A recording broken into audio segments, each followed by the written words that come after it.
দেবকদা, আমরা গতকাল দেখলাম ইডির অভিযান, এবং তাতে আমরা দেখলাম মুখ্যমন্ত্রী মমতা বন্দ্যোপাধ্যায় নাকি ইডির যেটা অভিযোগ, যে তদন্তে বাধা দেওয়া হয়েছে, তদন্ত থেকে মূল অভিযোগ সরিয়ে নেওয়া হয়েছে। এই যে পুরো বিষয়, কালকের ঘটনাচক্র কেমন দেখছেন আপনি?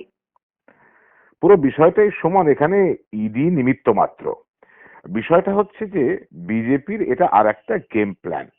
কারণ বিজেপি ইতিমধ্যেই 2026-এর ভোটের এখনো একটুখানি বাকি আছে, খানিকটা হ্যাঁ। বাকি আছে। তার আগেই বিজেপি এইটুকু বুঝতে পেরে গেছে, হুম। তার যে প্রথম গেম প্ল্যানটি ছিল পশ্চিমবঙ্গের জন্য এবারে, সেটা হচ্ছে এই এসআইআর। এবং আচ্ছা। যেটাকে এসআইআর বললে কম বলা হয়, একটি অমানবিক একটি এসআইআর। এইটা ইতিমধ্যেই যে এই প্ল্যানটা ফেল করে গেছে, হুম। এইটা অমিত শাহর কাছে সেই রিপোর্ট কিন্তু আছে। কারণ এসআইআর ঠিক যেমন ধরো এই যে এসআইআর, যেটা তুমি জানো যে 2 বছর 3 বছরের একটা হ্যাঁ। বিষয় প্রক্রিয়া, হুম। সেইটাকে যখন কোনো একটা রাজ্যে যখন 2 মাসের মধ্যে শেষ করতে হয়, হুম। এবং এই 2 মাসের জন্য শেষ করায় হিউম্যান রিসোর্স, যে শাস্ত্র, যে বিজ্ঞান, আহ, যে পড়াশোনা হিউম্যান রিসোর্সের আছে, সব জায়গায় যারা এই নিয়ে চর্চা করেন, তারা জানেন যেটা হিউম্যান রিসোর্সের উপর কি ধরনের চাপ পড়ে। হ্যাঁ, এটা একেবারেই অবৈজ্ঞানিক এবং অনৈতিকও বটে। আচ্ছা। সেইটা করে কয়েকজন মানুষের মৃতদেহের উপরে দাঁড়িয়ে এসআইআর হচ্ছে। শুধুমাত্র বিএলও নয়, উল্টো দিকে যারা আতঙ্কে, যাদের মৃত্যু হচ্ছে, হুম। আতঙ্কে হুম। অনেক ঘটনা ঘটছে, তাদের ক্ষেত্রেও একই ব্যাপার হয়েছে। সুতরাং এই এবং এর একটা কুপ্রভাব যেরকম ভাবে মানুষের স্বাস্থ্যে পড়বে, জনস্বাস্থ্যে পড়বে বলে বিশেষজ্ঞরা বলছেন, হুম। একইভাবে কিন্তু ভোটে বিজেপি বুঝতে পারছে যে ভুল খেলা হয়ে গেছে। ভুল খেলা হয়ে গেছে, এটা বিজেপি বুঝতে পারছে। এসআইআর এবং তুমি দেখছো সংখ্যার দিক থেকেও তারা তেমন একটা কিছু করে উঠতে পারেনি, যেটা খুব একটা, যেভাবে অনেকে যেটা আশা বলছিলেন। করেছিল। হ্যাঁ, যেটা ওনারা ওনারা এরকম আশা করেই থাকেন। বিজেপির এটা একটা ব্যাপার আছে, এটা ভীষণ আশাবাদী একটা দল পশ্চিমবঙ্গের ক্ষেত্রে। এরকম আশা ওরা করেই থাকে, কখনো 200-র ওপরে আসন পাবে বলে, তারপরে যখন পায় না, তখন 77-এ আটকে যায়, তখন তারা বলে যে ওটা তো এরকম ঘোষণার জন্য বলতে হয়। তাই হুম। একটা মজারু দল। তা যাই হোক, এই মজারুদের এইবারে যেটা হলো কি, যে এসআইআর হলো না, এসআইআর হবে না, ওরা বুঝতে পেরে গেছে। আচ্ছা। এর পরের বার যেটা বুঝতে পারলো সেটা হচ্ছে যে মমতা বন্দ্যোপাধ্যায়ের মুসলিম ভোটে, ভোট ব্যাংকে আঘাত করার জন্য এই প্রক্রিয়া তুমি জানো আগে 2021 থেকেই চলছে। এবারে 26-এও সেটা একটু ওরা আর একবার খেলতে গেছিল। তা সেই খেলতে গিয়ে এমন প্লেয়ার ওরা মাঠে নামিয়েছে, যে সেই মানে সেই প্লেয়ার, তোমার মনে আছে তোমার, আহ, মানে কিছু কিছু হয় না, প্লেয়ার জোকারে পরিণত হয়ে যায়, তেমন একজনকে মাঠে নামিয়েছে, যার বোঝা যাচ্ছে তিনি তার কথাবার্তা দিয়ে প্রকাশ পেয়ে যাচ্ছে যে আসলে বাবরি মসজিদ নয়, তার প্রাথমিক লক্ষ্য হচ্ছে তার রাজনৈতিক দল এবং ভোট এবং ইত্যাদি এবং ইত্যাদি, বিধায়ক আসন এবং রাজনৈতিক একটা গুরুত্ব পাওয়া ইত্যাদি ইত্যাদি। তিনি সিরিয়াস, যতটা সিরিয়াসলি দলের ব্যাপারে কথাবার্তা বলছেন বা কাজ করছেন, হুম। সেই সিরিয়াসনেস তার মসজিদের ব্যাপারে নেই। এবং এটা মুসলিম জনসমাজ ধরে নিয়েছে, বুঝতে পেরে গেছে। হুমায়ুন কবিরের যে এই যে একটা কুনাট্য হুমায়ুন কবির তৈরি করেছেন, মসজিদের কুমিরছানা দেখিয়ে রাজনৈতিক ফায়দা তোলা, হুম। এটা মুসলিম জনসমাজ ধরে নিয়েছে, বুঝতে পেরে গেছে। ফলত এই যে তথাকথিত উর্বর মস্তিষ্ক যে বিজেপির যে স্ট্র্যাটেজিস্টরা, তারা এটাও আঁচ পেয়ে গেছে যে এখানেও আমরা ভুল খেলে ফেলেছি। তাহলে কি আর একটা প্ল্যানের দরকার? এই হচ্ছে সেই প্ল্যান। ইডি এখানে নিমিত্ত মাত্র। ঠিক আবার দেখো, একটা মামলা, সেটা ঠিক ভোটের আগে এই কাজটা করা এবং খুব স্বাভাবিক, হুম। যে পেশার সঙ্গে যুক্ত শ্রীযুক্ত জৈন, হুম। তা সেই সেই এবং সব এটা এটা তো গোপন কিছু নয় যে তৃণমূল কংগ্রেসের ইলেকশন স্ট্র্যাটেজি যাবতীয় নানা রকমের ব্যাপার, সেগুলো ওইখানেই করা হয়, হ্যাঁ। প্রতীক জৈনের অফিসে। হ্যাঁ। প্রতীক জৈনের বাড়িতেও তার কিছু ডকুমেন্ট থাকতে পারে, অফিসে তো থাকবেই। হুম। তা সেইটা করা, এবং খুব স্বাভাবিকভাবেই বিষয়টা হয়ে যাচ্ছে কি না, এটা ইডির তদন্তটা গৌণ, মুখ্য হচ্ছে একটা রাজনৈতিক অভিসন্ধি। এবং এটা খুব স্বাভাবিক, সুমন, যে কোনোভাবেই কোনো রাজনৈতিক দল ভোটের আগে তার কি কি প্ল্যানিং আছে, সে কিভাবে এই ভোট যুদ্ধে তার ঘুঁটি সাজাচ্ছে, এটা নিশ্চয়ই বাইরের লোকের হাতে তুলে দিতে চাইবে না, তাই না? দেবব্রত, আপনি যে প্রসঙ্গটা তুলেন, আমি সেখানে আরো একটা প্রসঙ্গ অ্যাড করব। কাল মমতা বন্দ্যোপাধ্যায় তিনি সরাসরি অভিযোগ করছেন যে তদন্ত করতে এসে কোথাও গিয়ে তাদের দলীয় যে গোপন দলিল বা নির্বাচনী পরিকল্পনা, এমনকি এমনকি 2026 সালে যে ভোট মানে যারা যে ভোটে নামবে মানে টিকিট পাবে, যে যে তালিকাটা এখনো পর্যন্ত রেডি আছে, সেটাও কোথাও গিয়ে উদ্ধার করে নিয়েছে ইডি। এইরকম একটা মারাত্মক অভিযোগ করেছেন মুখ্যমন্ত্রী। এবং তারপরে আবার উল্টো দিক দিয়ে ইডির তরফ থেকে আবার পাল্টা অভিযোগ, এবং এখনো পর্যন্ত এই মামলাটা কেসে মানে কোর্টেও গেছে। এই বিষয়টা কেমন দেখছে? এটা কি সত্যি ইডি পারে? ইডি যদি কয়লা কাণ্ডে মানে কয়লা মামলায় আর্থিক তছরূপের জন্য তদন্ত করতে আসে, রাজনৈতিক পেপার নিয়ে চলে যাবে? এটা কি হয় সম্ভব?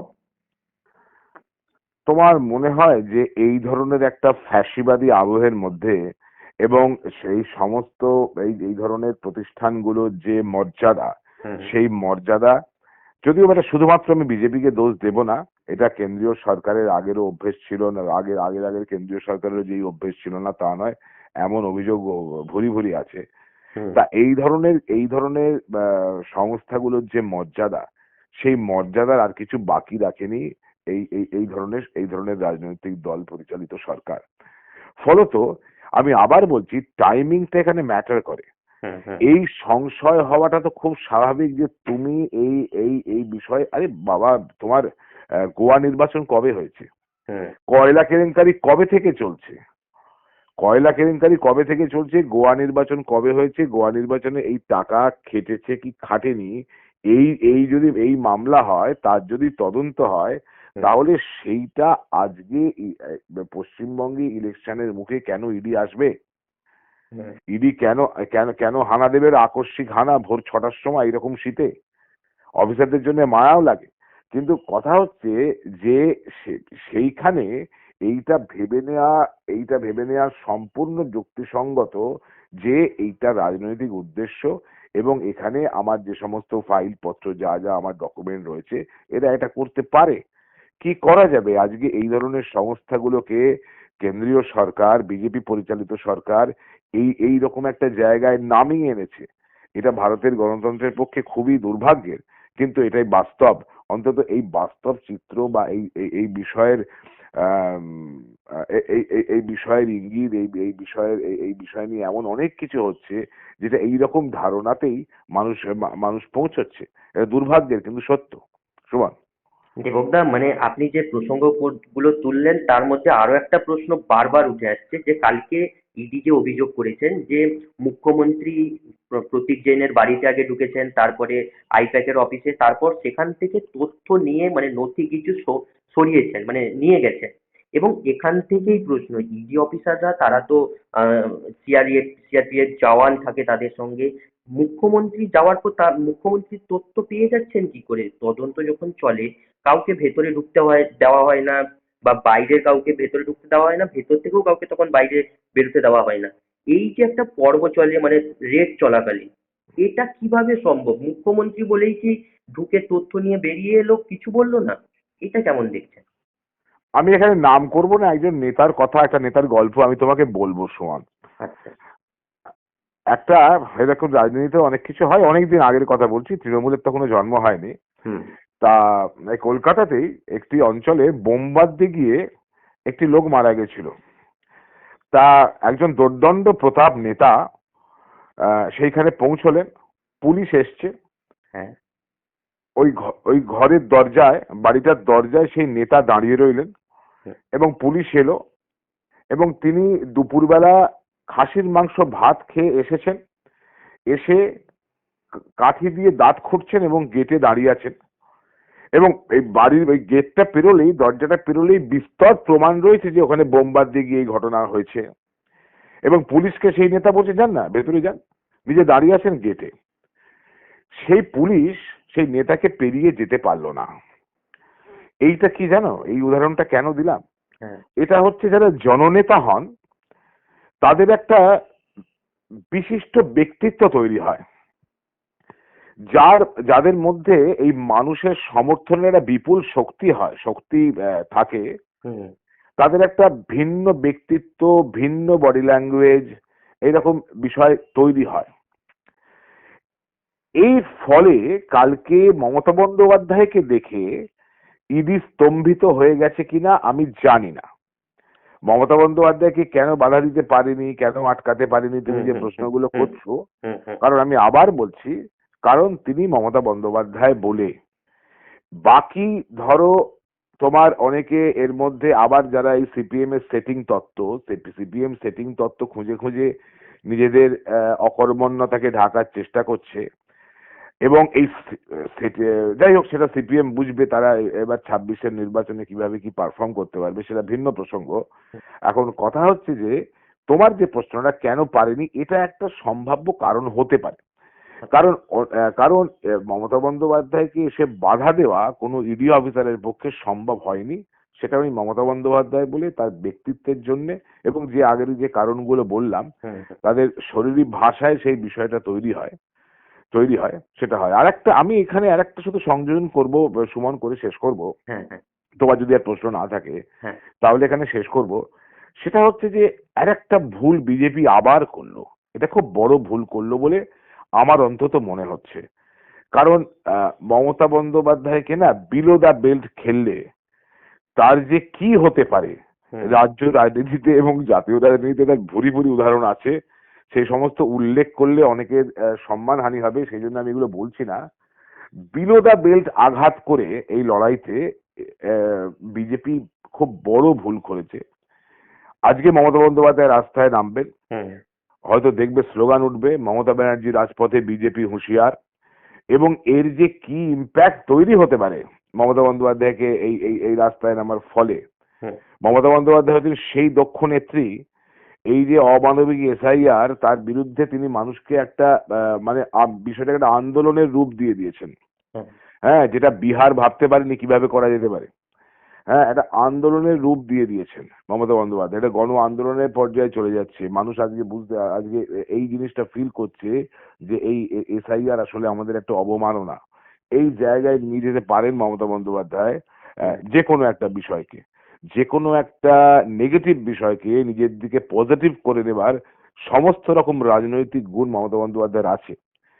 এই জন্য বলছি, এই অমিত শাহদের যে ধরনের রাজনীতিকদের ট্যাকেল করা অভ্যস্ত মাথা, সেই মাথা দিয়ে মমতা বন্দ্যোপাধ্যায়কে এখন এক ফিতেতে যদি সবাইকে ওনারা মাপতে চান, তাহলে ভুল করবেন, হুম এবং ভুল করছেনও। এইটা ভোটের আগে আজকের যে ঘটনা ঘটতে চলেছে, আজকে আর কয়েক ঘন্টা পরে যাদবপুর থেকে যে মমতা বন্দ্যোপাধ্যায়ের পদচারণা, হ্যাঁ এটা আজকে এবারে 26-এর ভোটে বিপুল প্রভাব ফেলবে। এবং আরেকটা কথা, এখানে অ্যাডিশনে আরেকটা কথা বলে রাখি, হুম যে সমস্ত ধরো সোশ্যাল মিডিয়ায় ঢক্কানিনাদ হচ্ছে এবং শুভেন্দু অধিকারী যে সমস্ত বাগাড়ম্বর উনি করেই থাকেন, ওটা প্রায় হাস্যকর লাগলেও উনি করে থাকেন।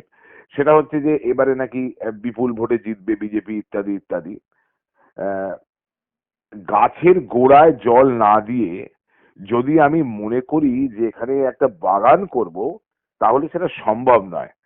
দিল্লি থেকে বাগান তৈরি হয়ে যাবে এখানে, আজ গাছের গোড়ায় যারা জল দেবার লোক তারা অকর্মণ্যের ঢেকি, তাহলে কিন্তু দল হয় না।